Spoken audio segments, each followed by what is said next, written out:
I'm Jen Brown along with Bruce McGregor. It's 7:12. Next, we're going to talk with the author of Wounds of Love, the story of St. Padre Pio. Encounter Jesus on Spirit Catholic Radio. It's Tan Books put the book out, and Philip Campbell is the author of this book. Philip, thanks for being with us. Why did you want to write about this modern-day saint, St. Padre Pio? Padre Pio is undoubtedly one of the most popular saints of the modern period. And I noticed that with a lot of historical fiction saint literature that was out there, a lot of it was written back in the 40s or 50s, and that a lot of the saints who had been canonized more recently didn't have like young adult historical fiction novels. So I thought Padre Pio was a great person to write about just for that reason, because of and also of how he inspires people today. So you mentioned young adult, and so what people may not know, although this book would probably be in people even older than 10 to 12 years old would enjoy this book because it's beautifully done. You decided to tell the story for the young reader, the younger audience, which is a really good idea. But there were probably some things, well, I don't know. Tell me how you went about of the approach of telling his story for a 10 to 12-year-old. Say the book isn't necessarily for 10 to 12-year-olds. It's that's just the minimum recommended age. Gotcha. Yeah, that makes sense. But because there's some scary things in Padre Pio's life, and there is some persecutions he went through and some demonic things, and so it's for it's. I guess I wanted to make it have a general appeal for anyone who likes historical fiction, but I guess it was for young adults, 10, 12 up to teenagers, but adults like it as well. It was originally conceived as a kid's book, but then as I started writing it, I was like, Padre Pio has such a universal appeal, and I think there's little things in the book that are going to speak to people of many different ages. Yeah, no doubt about that. Now, Philip, we know that you've got some long-standing connections to Catholic homeschool communities. Maybe give us your thoughts as to why you think the number of homeschooling families has surged in the past few years. Well, there's various reasons. I mean, with COVID, that kind of forced a lot of people into online education or into home education. And, of course, we Catholic homeschoolers, we've been doing this for a long time outside the institutional framework, so we were kind of right here ready to welcome people who were looking to transition into alternative types of education. But then also just with things going on in the public schools, a lot of parents are uncomfortable with the ideological bent that is increasingly being pushed in public school systems. And so there's just more and more people looking to find ways to get outside those institutions.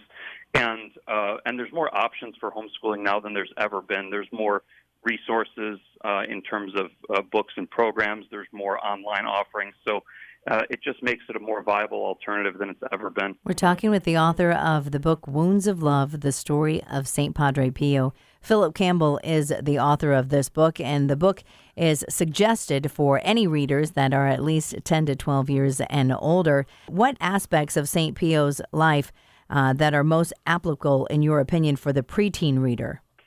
I would say Pio's perseverance, and I mean through his life. One thing I learned by studying for Pio and writing this book was just the incredible amount of opposition he dealt with, not just from people who didn't believe him or thought he was a fraud, but even just from his physical health was very bad for many years of his life. And he demonstrated this remarkable fortitude. He never just kind of threw up his hands and said, well, I guess I just give up. He just, whatever life threw at him, he just took stock of where he was, and he said, okay, I'm going to keep on serving the Lord in whatever, in whatever capacity I can right now. And that kind of shaped the path of his life. And I think that's a very admirable example for young people to have, especially when you're young. You feel like so many things are out of your control, so many people have authority over you and things you don't necessarily have a say in. And I think the way Pio handled these situations is just a wonderful example for people of that age.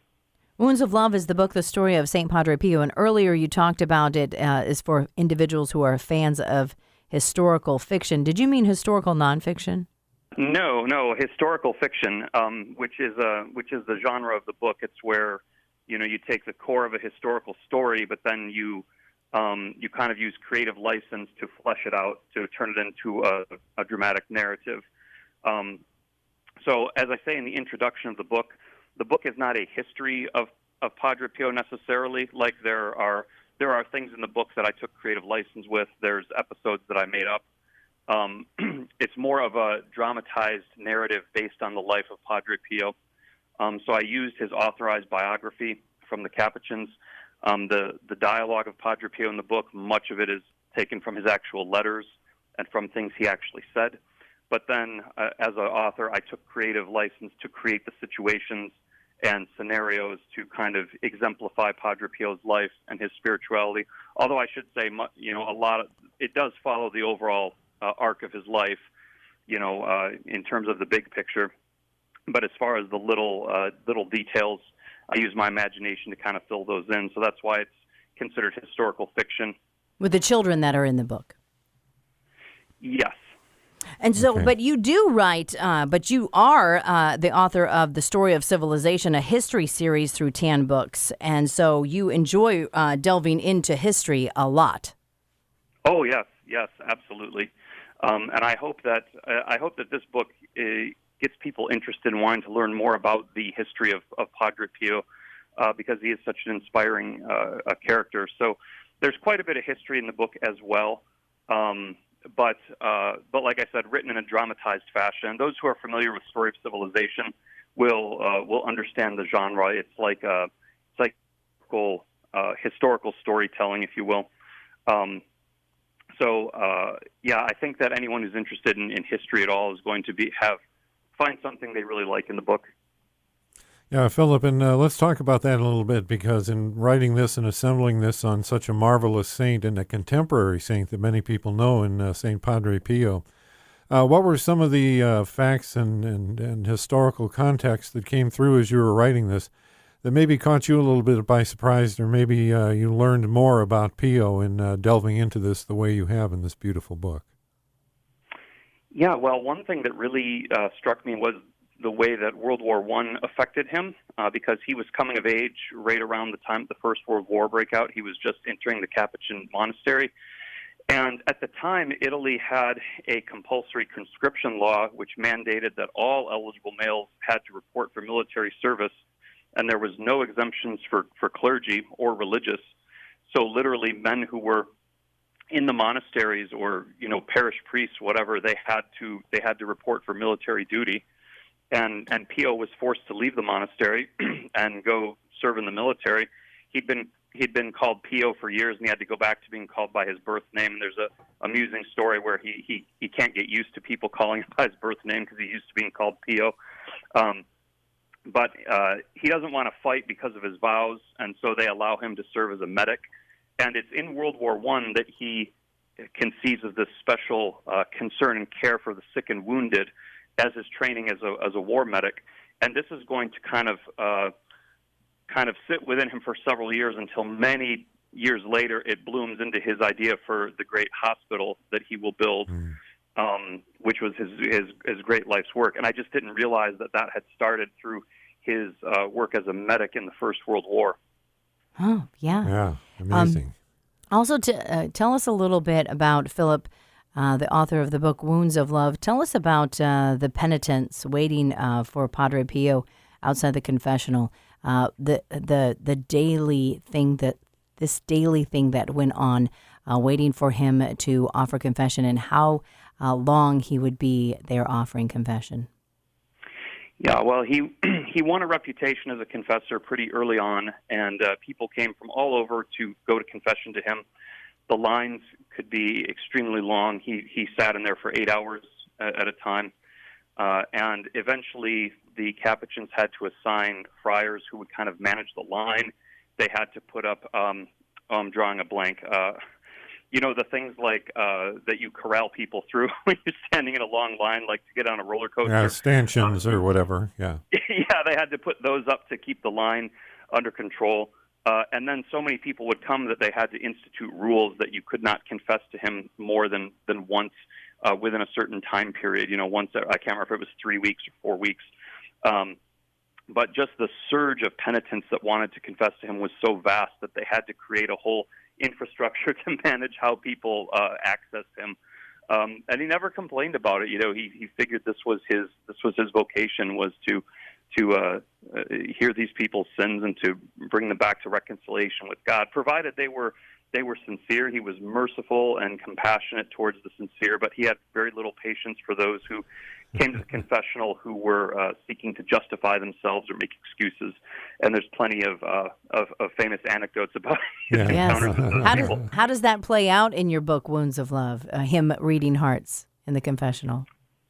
Yeah, well, there's one story, which is a true story, where two Freemasons came into the confessional to mock him, where they were going to go into the confessional and make up fake sins, and then just kind of string them along. And, of course, in the book, I have them go into the confessional. What really happens is he can tell right away what they're doing, and he tells them their real sins, and then they come out they come out in tears, and then they end up being reconciled with the church and becoming daily communicants. Yeah, remarkable. Powerful stuff. Yeah, he's absolutely wonderful in so many regards, and yet, Philip, I think it's important to notice that he had some real trials and tribulations in his life, had many dealings with the devil, and even the church herself, when he had the stigmata, put some restraints and constraints on him, and he had to prosper through all of these, and behaved like a saint does, and was obedient, even to a fault with some of the stuff that was being thrown at him. Yes, he was persecuted by the church authorities. Two popes in particular, Pius XI and John the 23rd, both had a fairly negative view of him, and so multiple times throughout his life, he found himself either forbidden from preaching. At one point when it was at its worst, he could not celebrate Mass at all except in private. He couldn't have any communication with anyone outside the monastery except his family. And so he was entirely in isolation. But he basically, like I said at the beginning, whatever circumstance he found himself in, he just thought, okay, this is my new sphere of activity. What can I do within what's allowed to me? And so it was while he was being persecuted and not allowed to say Mass or do any of that stuff that he thought, okay, I'm going to turn this old building here into an infirmary. And he went and physically started painting the rooms and getting it set up as a local hospital, and his great hospital for the relief of the suffering took genesis during that period of his life when he wasn't allowed to do other things. So he always looked for whatever opportunity was there and tried to serve God in his circumstances, and that is, like you said, behaving as the saint behaves. We recently, this is the author of the book, Wounds of Love, the story of St. Padre Pio, Philip Campbell, Spirit Mornings on the Spirit Catholic Radio Network. I'm Jen Brown along with Bruce McGregor. And you were just talking about the stigmata and the difficult things that he had to endure in his life, including a great deal of suffering. Tell us about what happened. We recently celebrated his feast day in September. What happened on the day that he died and doctors examined his body? Well, so I think you're probably getting at the fact that his stigmata disappeared. Yes. Right. On the day that he died, and it actually had started to vanish a little bit earlier. He had, as part of his superiors had commanded him to have regular medical checkups because of the stigmata. So he had a doctor that would examine the wounds, I think every month or every couple of months. And he had an examination a few months before he died, and the doctor noticed that the wounds were starting to heal at that point. And then on the day that he died, while his body was being examined and prepared for burial by the brothers, the stigmata wounds completely vanished, I think save for maybe a vague little red spot where they had been. But they disappeared on the day that he died. It's so powerful. Yeah. What a witness to a life. Wounds of Love is the book, the story of St. Padre Pio. The book is recommended for preteens and up. Powerful story that you can read of historical fiction story by Philip Campbell, put out by Tan Books, or you can get it anywhere books are sold, and a good Catholic bookstore near you. Philip, tell us what's next for you and your writings. Well, I'm really hoping that people respond well to this book, because I have another one coming out in this same vein on Saint Genevieve of Paris that will be coming out probably after Christmas. It's going to be a similar historical fiction dramatization of the life of Genevieve, who is a saint that I didn't know much about, but I read her story and I was like, this is so exciting. Like, this needs to be a book. And I pitched it to TAN and they said, oh my gosh, yes, go ahead and write this book. So it's very much in the same vein as the Padre Pio book, the same artist doing the cover and the interior illustration. I should mention the book has illustrations throughout. So I'm hoping that people take to this type of writing about these saints, and we'll look out for the Genevieve book in January. Yeah. Well, we found here, Philip, for sure that people love the saints. One of our favorite segments on the morning show is to pick our saint of the day for the day and flesh out their life, talk about them. And a lot of them didn't have what you'd call graceful takeoffs, but they sure nailed the landing at the end. And that's a hope for all of us, I believe. And chronicling these saints like you are, thank you for spending the time and energy to put this book together on Padre Pio. He is one of our favorites. We have a statue here in the control room because anytime you've got a whole bunch of electronic equipment and computers, pray, hope, and don't worry. That's a good mantra. There's a great story in the book with technology where when Pio is old, the monastery commands that all the rooms be fitted with air conditioners, and they come to bring air conditioners to his cell, and he's very obstinate about it, and he says, I didn't become a Capuchin for a life of ease. And then the superior gives him a dispensation, says Pio doesn't have to have an air conditioner. He can continue to sweat as he's accustomed to it. That's great. He was very frustrated with modern technology, just as we all are sometimes. That's great. Thank you so much, Philip, and God bless you. And again, you can get this anywhere books are sold or at a good Catholic bookstore near you. Wounds of Love, the story of St. Padre Pio is the book. The author, Philip Campbell. Spirit Mornings on the Spirit Catholic Radio Network.